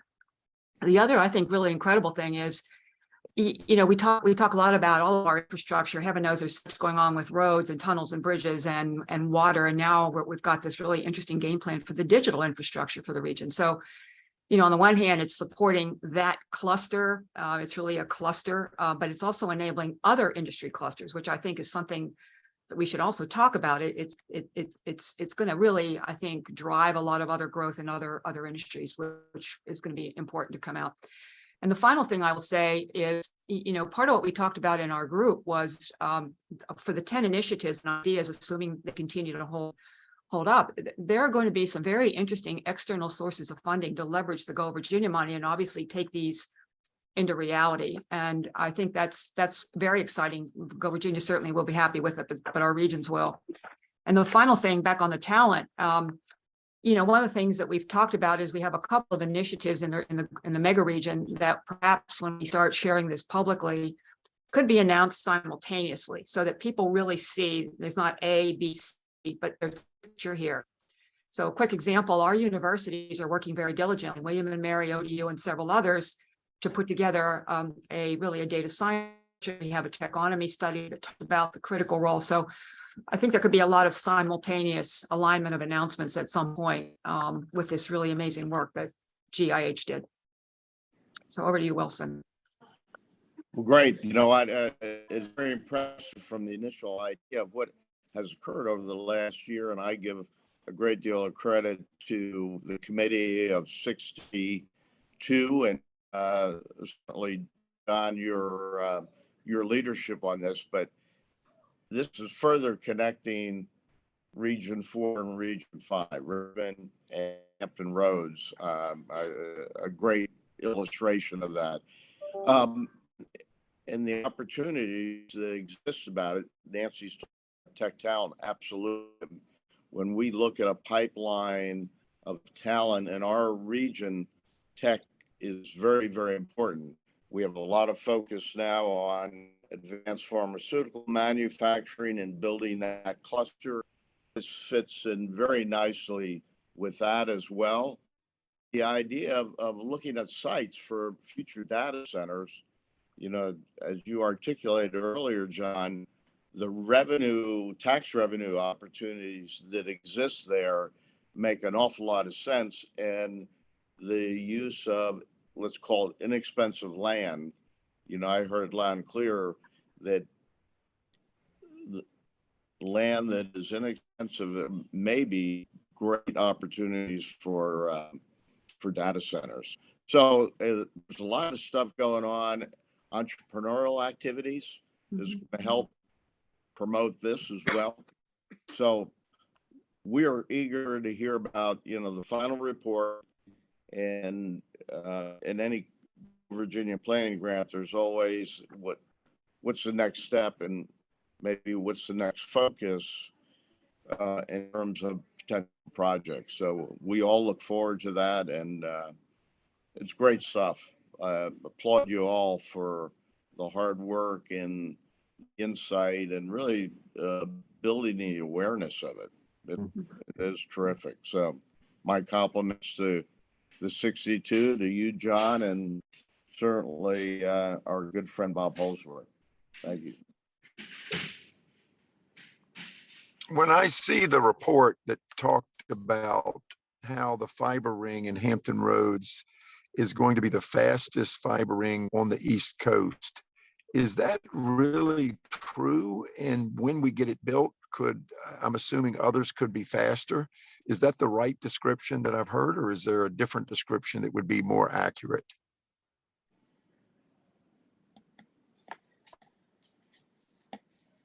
Well, I mean, I'm not directly involved in the fiber ring, but it is it's the newest fiber ring in America. There are other cities that have broadband authorities and have done rings. So the thing is, it's going to be able to connect into those subsea cables. Right now, they pass Hampton Roads and go to Richmond. So I think that's important. And so they'll have a ton of capacity and they'll be the very latest technology. So I think that certainly for a short while, that probably makes sense that it is going to be the fastest. Yeah, the Hampton Roads Planning District Commission, which of course has been supporting the South Side, actually says that in their materials. Yeah. And that they actually have the response on that. That's where I've read it. It almost sounds too good to be true. I want it to be true. Let me give you a nerd analogy. So the glass, the fiber, all the same highway infrastructure. So every piece of fiber that's put in Ashburn, Richmond, or any place else, that glass is the same. The best way to describe it is you strap on a Ford or a GMC truck and let you drive down that highway. The technology that shoots light over the glass keeps improving, and the latest stuff that's installed can move more cars over that same glass. The glass is not any different or any better than any other fiber in the world. It's just the equipment on the end. The faster equipment you rotate, and you can move that glass. So it's the same. The equipment on the end, whether it's a Ferrari or a Ford Expedition, one goes faster, it can transmit data faster on that glass. The highway is the same. So the fiber itself is absolutely no different or better than any other fiber ring in the world, if that makes sense from a technical standpoint. So how would we best describe it, Scott, if we were describing it to someone? So let me break this down, because the technological stuff we're talking about is some of the stuff is really complex, how all the glass or the fiber connects. The internet exchange in Richmond, why that is valuable is, I'll call it, there's 3 locations, and I'll call them food courts. So if you bring your family in to come and eat, and your one child wants pasta, one child wants, just multiple different kinds of food. If you go to one restaurant, you can't get all those different foods. So the internet exchange is the best place for content providers, Apple, Netflix, Google, to show up in one place where they can feed their content to the most people. So that's why the internet exchange is so valuable. They're neutral, meaning that they don't prefer or charge any different for the person entering the left side of the door or the right side of the door. Some internet companies charge content providers differently pricing to connect into their network. But with an internet exchange, it's all neutral. Everybody pays the same price. So if the content providers come to the food court, it's very cost effective because they can only deploy equipment, or they only want to deploy equipment in one location. Imagine if Google had to deploy at 8 restaurants across Richmond to get their content out. That would be not very cost effective. But if Google puts their equipment in one of those food courts, all the people can show up and get the Google content, the Meta content, the Netflix content. So having those neutral locations where that buffet can be served up is very, very valuable because it allows the content providers to deploy in cities. John, I think you had spoke about this recipe or this playbook that these jurisdictions need. I cannot stress this beyond, I know that we've had deals come in where I've literally gotten the RFP for proposal that said, we want to deploy 50 cabinets of servers. We want your quote back in 30 days. we want to make the decision in another 30 days and then deploy hardware on the 90th day. And these companies, and we're talking about, that was a multi-million-dollar contract. They're looking down and they've got a checkbox and list of stuff. And they're like, okay, we can find the space, we can find the fiber. But do we have the tax incentive to put $20 million worth of hardware in? No. Can we wait for the jurisdiction to catch up? Scratch it off the list. Because if it's not there, they are absolutely not waiting because they can't. Right. And they're going to deploy somewhere else. So if having this recipe book that we've talked about where the jurisdictions, and that Stan's comment about Groundhog Day is so so exact on point. I know I've had conversations in our local jurisdiction where I said, hey, I actually am going to show you this RFP. I requested permission to show the RFP. And I said, look, and they go, well, let's take this in front of the Board of Supervisors. I said, well, when you meet in 60 days, they've already decided to execute on the contract as the speed that they're moving at. So you deciding to give these tax incentives or tax breaks on assets deployed, by the time you're making a decision, they've already signed off another jurisdiction. It is moving at breakneck speed, and there is no secondary game. If you miss the first game, it is going to be deployed in another state. North Carolina is feverishly trying to catch up. They have the least amount of internet exchanges, I think, on the East Coast. I think Georgia's got a decent amount. Florida's got a decent amount. But North Carolina has, I think, one in Charlotte that's come about, and maybe one other one. It's, that is going to be part of the game changer, because having these neutral locations allows content providers to come and spend their dollars the most cost effectively and hit the most number of eyeballs. And what drives those companies? Eyeballs, content. They go hand in hand. It's the chicken and egg that John was talking about. So hopefully that makes, brings it down to a economic, business standpoint, as opposed to fiber and all the other technical descriptions. Because you can make stuff sound incredibly great, but when it comes down to the fiber, it's the same glass. And the subsea cable companies are terrified if they spend hundreds of millions of dollars to bring the fiber cables in, and they got X amount of capacity and they've already spent that money for the hardware.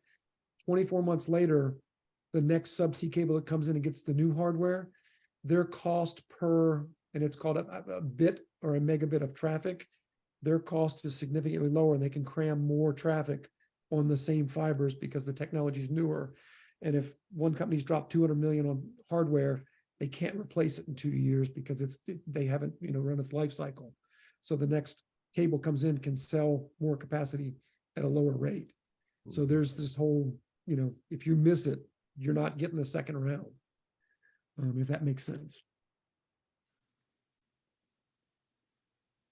I didn't mention this, but the key to all of this is keeping the momentum going so we can do these things. So the first strategy is creating this perpetual industry council. And a really similar model has happened in Petersburg with Medicines for All.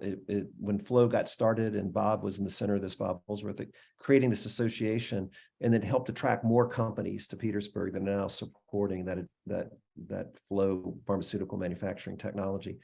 And so that's what we want to do. And so the Community Foundation wants to stay engaged. So they've asked us to submit a grant, and we're pushing to send on this application right now, but we want their additional 3-year support if they award the grant. We think they will, but if they do, it would go towards we would still be RVA757 Connects, but we would push it towards the funding we need for this council. And then we'd go to the people like Scott, I'll ask him in front of all of you, to support the council and be a member and pay dues, and then have an annual event, but really make that industry association have a little bit of juice so we can do these other 9 things, and let the industry itself be pushing this, because there are people like Scott that are going, I want yes when I have a proposal. And so it would really bring in that international group, they want to be involved in it. So that would be that's our great model that we want to get started on. And eventually 5 years from now or whatever, you guys will decide, said, boy, it's time to spin that thing out and we go on to something else. But now's the time to be the glue and the cheerleader to convener, as Tom always says, be the connector and the convener. And that's what our role is at the second. Because Scott, you guys didn't exist as an industry before we got involved. So, John, just like to highlight for everybody that to reinforce what Scott said, there are really two kinds of urgency that we have here. One is putting sort of that fundamental structure in place with the tax incentives, the transmission lines, the sites, that we have everything that we need and can move quickly. And then secondly is the marketing situation where we have to compete with other places around the country and the globe that are moving in this direction as well. If you look at the like the trade association journals, there are places right outside of Portland, Oregon, Atlanta, Chicagoland. They're all doing this. And it's going to be imperative that we get the mega region on the map in those conversations that people, because right now that conversation is really about what's happening in Northern Virginia. And we need to be complementing that by saying, here's what's happening in other parts of Virginia.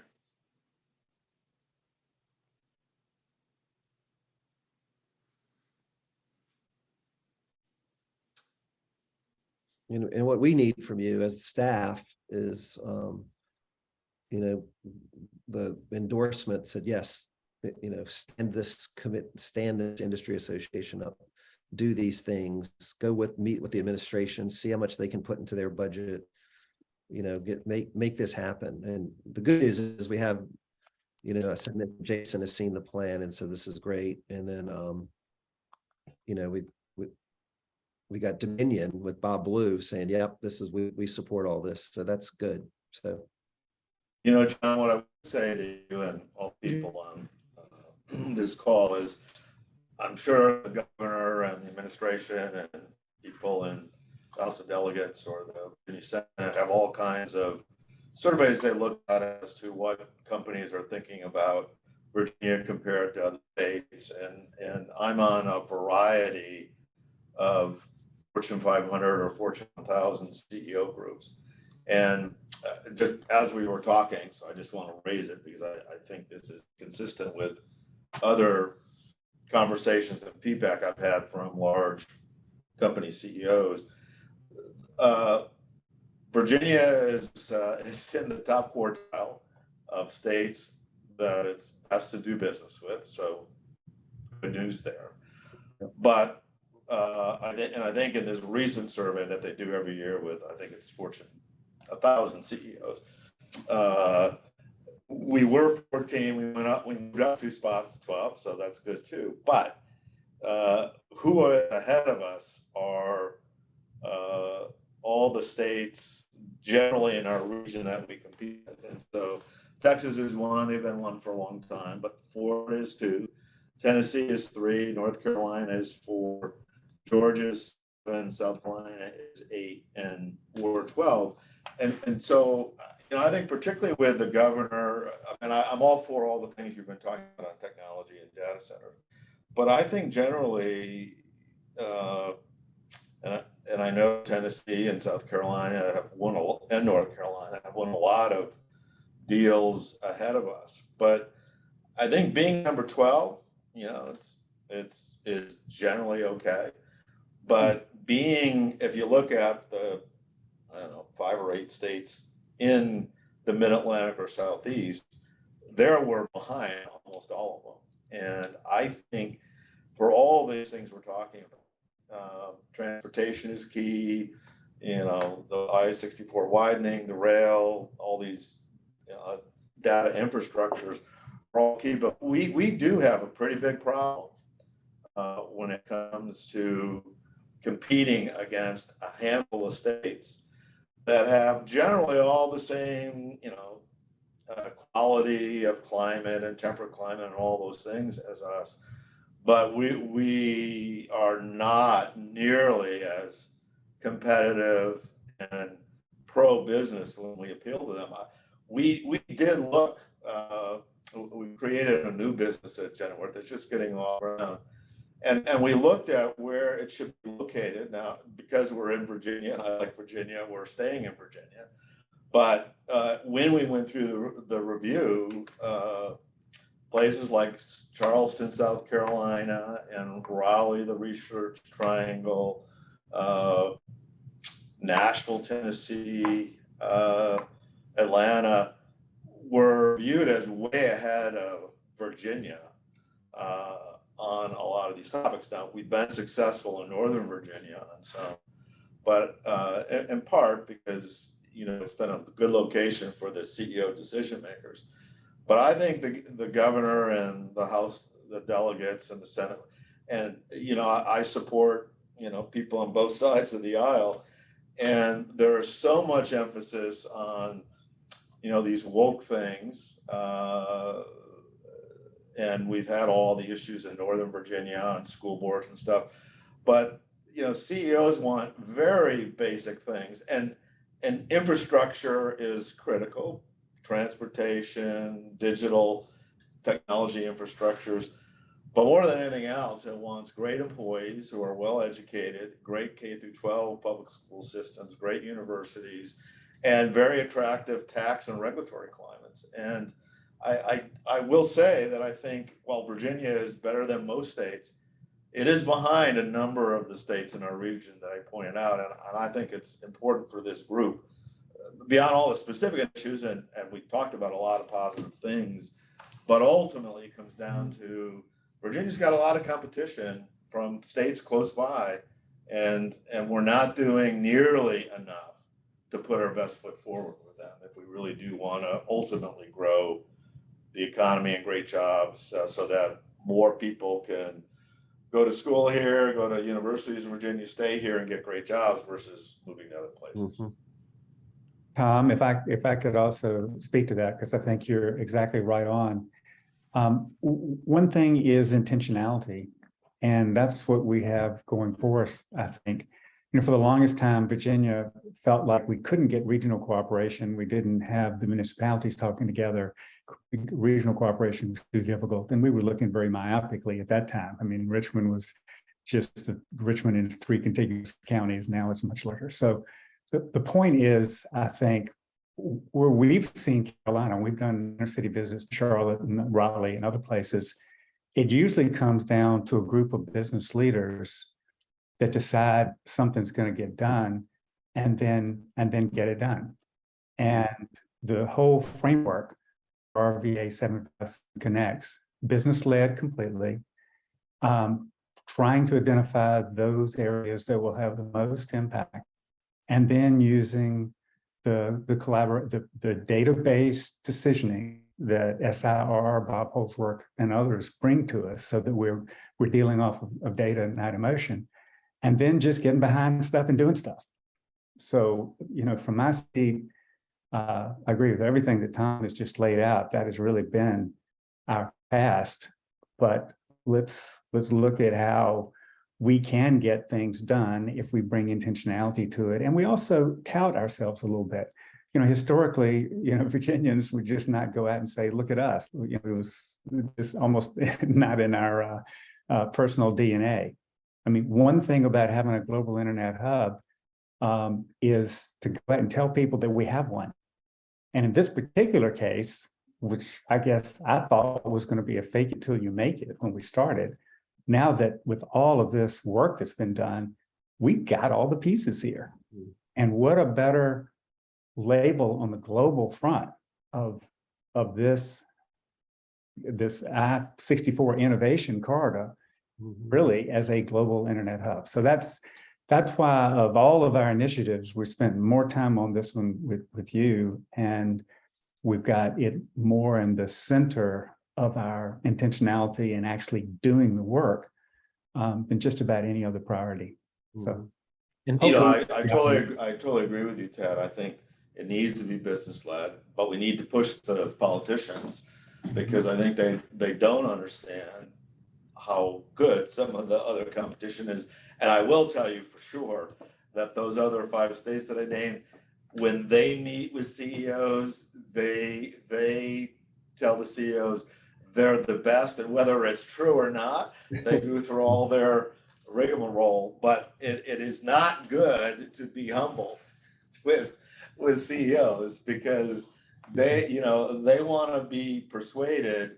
And again, there's no question that transportation infrastructure and digital technology infrastructures are gonna be extremely important in the future.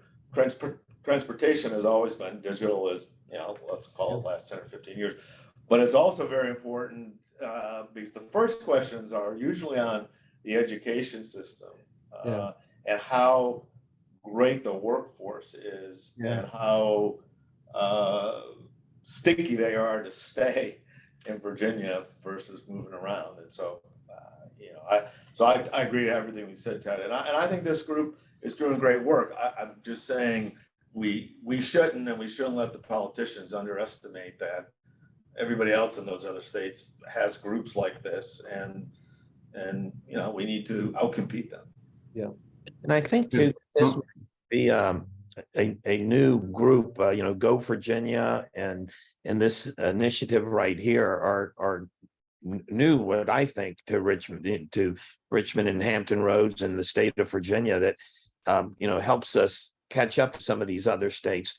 But I think we have an enormous opportunity, maybe on the November 15th event, if we can invite these new legislators that get voted in to tell our story, because a lot of times we need to get to them and really bring them on board as advocates before other people. If we don't tell them our narrative, they use some other narrative.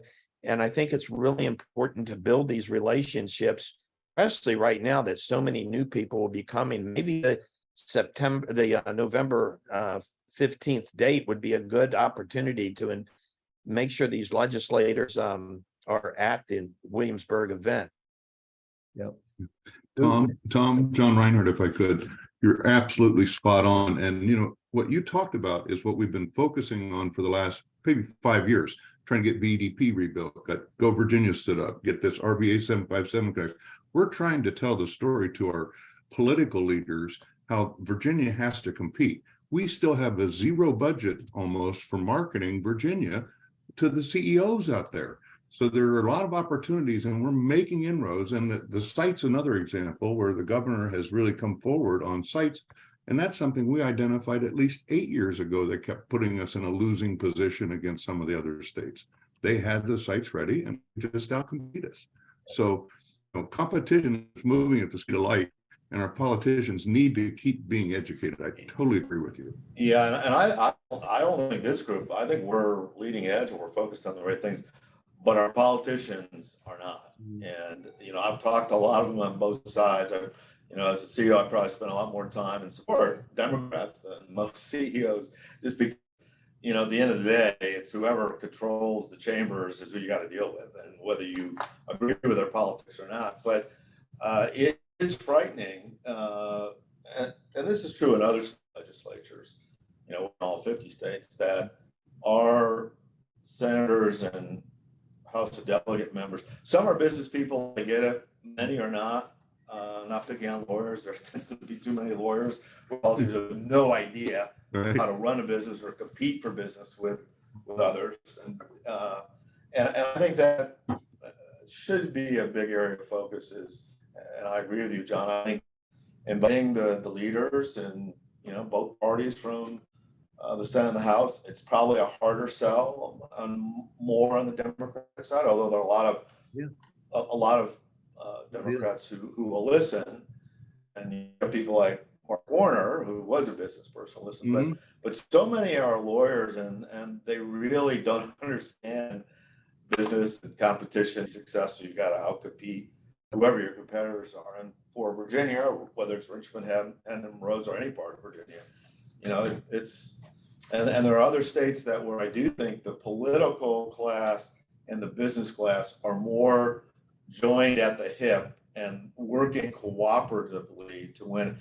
I know in Atlanta, I lived in Atlanta for 4 years in 02 to 06, and Georgia and Atlanta, there was a lot of marketing money raised and spent. And, you know, when Fortune 500, there's one reason Atlanta gets so many, the most Fortune 500 companies, I think, is because they're a great location, because they're kind of in the center of the country. And I think the story we would tell is that 85% of Americans within a 2-hour flight. But they also win.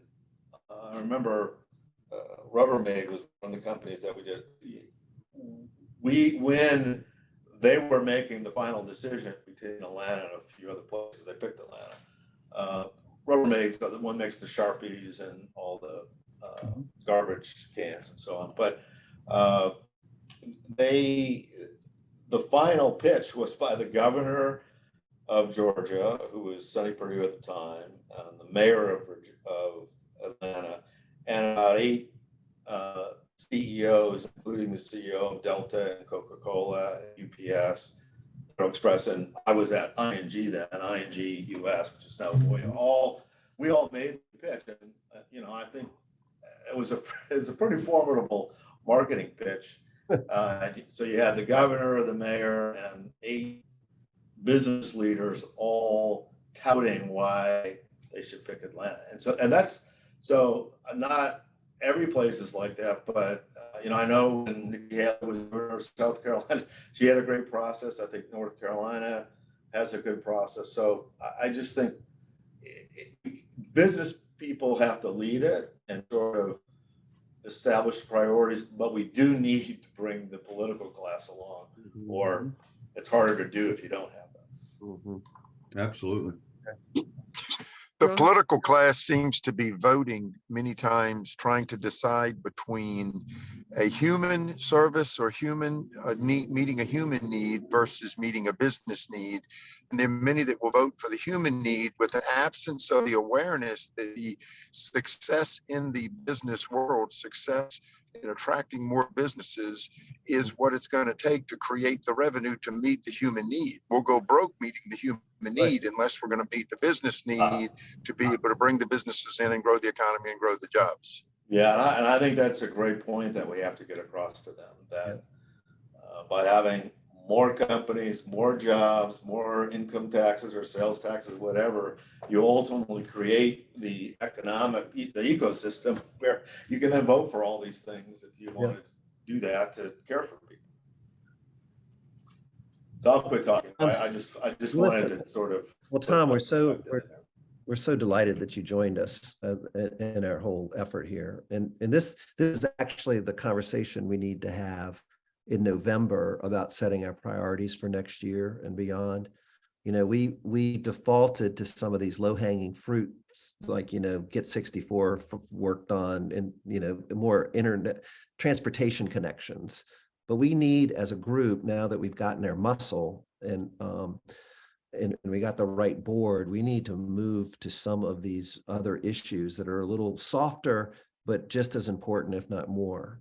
And so it really help us as we put together a plan for next year. This is going to be great. So look, on the interest of time, I want everybody to you know, find the time to read the plan and to call us or send us an email that just says, hey, you forgot about this, or, you know, reinforce that. I've got some notes from our discussion, but, you know, we're going to spend the next 30 days finalizing it and then submitting it to Go Virginia and start working on some of these things. Personally, I think we got to get the pitch together for the cables, because that's just waiting to happen. And we got the story. We just got to work with Dominion Economic Development Partnership in Virginia Beach and get out there to those decision makers in the subsea cable world. But get back to us, either calls or emails, the next 30 days, so we can finalize the plan. And I think we just have a couple of minutes left. I'd like to call on Doug Smith to just give us a quick update on what's happening with the airports in Hampton Roads, so everybody hears it from one of the 2 committee chairs on what they're doing. Doug, John, thank you. And I'll do this really quickly. And candidly, it's a nice transition, staying on connectivity. And it's more than the airports to be say right out of the get-go. So our organization is applying for a Go Virginia grant. I'm going to tell you what it's all about, tell you kind of who the players are, what the request is, review our assets real quick, and a little bit of what's going on there in the industry. But the cities of Newport News, Hampton, Norfolk, the Norfolk Airport Authority, the Peninsula Airport Commission, our PDC and our TPO, and our group, the Alliance, are asking for a grant to conduct a Hampton Roads Regional Aviation, Aerospace, and Unmanned Systems Assessment. We're asking for $100,000. We're going to match that with $50,000. We think this is the first step in several. And essentially, we're looking for suggestions to position the Hampton Roads aviation industry and our assets as an efficient system and to meet the future aviation demands and opportunities that are going to come our way. We are not presupposing any outcomes. I like to say that everybody that in a restaurant thinks they know how to run a restaurant. Everybody that flies thinks they know how to run an airport, right? But we're not gonna make any assumptions about what really should happen and what the art of the possible is. We're gonna have a steering committee that is the 3 city managers or their designee, somebody from each of the airport commissions, somebody from the PC, somebody from my organization, somebody from VEDP, and somebody from the Department of Aviation. Most of you probably know this. Some of this I didn't know, and you think I would, but you think about our assets just in Hampton Roads, and this is a Hampton Roads centric study. We have 7 airports, including the 2 that everybody's familiar with. We also have 3 military airfields. Some really interesting stuff is happening at NASA Langley in terms of research around aviation that we want to tap into. I didn't know this. Hampton University has one of 40 accredited aviation programs, one of only 2 BCUs that have such a program. There's the Denby Aviation Academy, the Aviation Institute of Maintenance. We talk about our businesses, companies like, I saw Tom Franz on here. Tom loves to talk about the explosive growth of Drone Up. And so you've got companies like Drone Up that are here. Just in the core aviation industry, the core commercial aviation industry, we've got about 41 companies and 2,000 or 3,000 employees. But it's an industry that none was rocked by the pandemic more than aviation. You've got you're short 10,000 pilots right now. You've got skyrocketing fuel costs. You've got lots of consolidation going on. So the current models or the models we've been familiar with the last 10 years or so are changing. And the regions that understand that and innovate around that are going to be the ones that are going to be successful. Good news for us is we're not starting from scratch. There was a Go Virginia grant that was given to the Virginia Institute for Space and Flight Autonomy around autonomous systems and air mobility. And we're going to build on the work that was done there. This is very consistent with Hampton Roads Region 5's growth and diversification plan. So we're going to do all this work and frame all this work in the context of a regional aviation strategy. The more I've made 3 or 4 of these presentations now, each one adds something to the scope, but the basic scope is going to assess in the current of aviation industry here in Hampton Roads. What are our assets? What are the strengths of those assets? And what might role in the larger economy for those assets? Get the future, just all the kind of stuff that John and his team have been doing around the global internet hub. What are the regional and national and the international trends around passenger freight, unmanned autonomous systems, and how does all that fit within our economic development strategy? One of the things we've tried to do around first offshore wind and then energy is as we're doing these studies, we look for an analysis of the situation, but then we want a list of recommendations. And so we want specific recommendations to come out of this report that say these are the things that Hampton Roads should. We submitted the grant a couple of weeks ago. The Region 5 Council will consider it on May 4th.